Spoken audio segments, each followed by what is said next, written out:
আজ তোমাদের প্রথমে দিয়ার গল্প বলবো। দিয়া কে? দিয়া আমার পাশের বাড়িতে থাকে।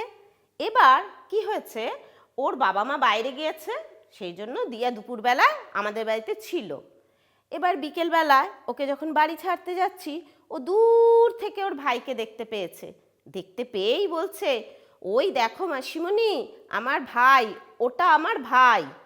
আমি বললাম, দিয়া তুমি কি এটা বলতে পারবে ইংরাজিতে কি বলে? তুমি যদি ভাইকে ওটা বোঝাতে চাও, তুমি ইংরাজিতে কি বলবে?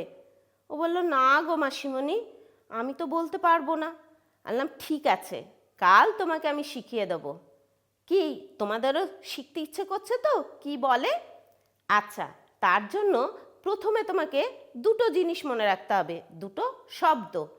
THIS, দিস, এটা বোঝায় কখন? এই বোঝাতে। আর দ্যাট, THAT, দ্যাট, এটা ওই বোঝাতে ব্যবহার করা হয়। এবার দেখি আমরা এই দিস আর দ্যাট কিভাবে বোঝানো যায়। আচ্ছা, আমার হাতটা দেখো তো, কি দেখতে পাচ্ছ? দেখো, এ রাজু, রাজু একদম ফুলের পাশেই রয়েছে, সেই জন্য রাজু কি বলবে? রাজু বলবে, দিস ইজ আ ফ্লাওয়ার।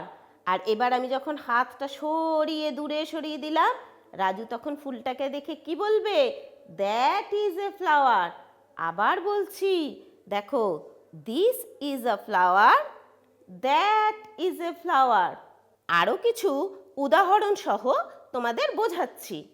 দেখো, আরও একটা জিনিস দিয়ে তোমাদের বোঝানোর চেষ্টা করছি। আমার আঙুলটা রয়েছে এইখানে, এবার এই পুতুলটা রয়েছে একদম পাশেই। তখন আমি কি বলবো? This is a doll.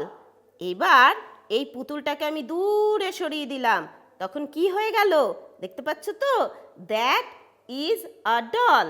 ঠিক একইভাবে বিড়ালটাকেও আমরা বলতে পারবো, this is a cat, that is a cat. ঠিক এইভাবে তোমরাও বাড়িতে কিন্তু অভ্যাস করবে, সামনে যে জিনিসগুলো দেখতে পাবে আর দূরে যে জিনিসগুলো দেখতে পাবে তার মধ্যে দিয়ে দিস আর দ্যাট বলা। আজকের মতো এখানেই।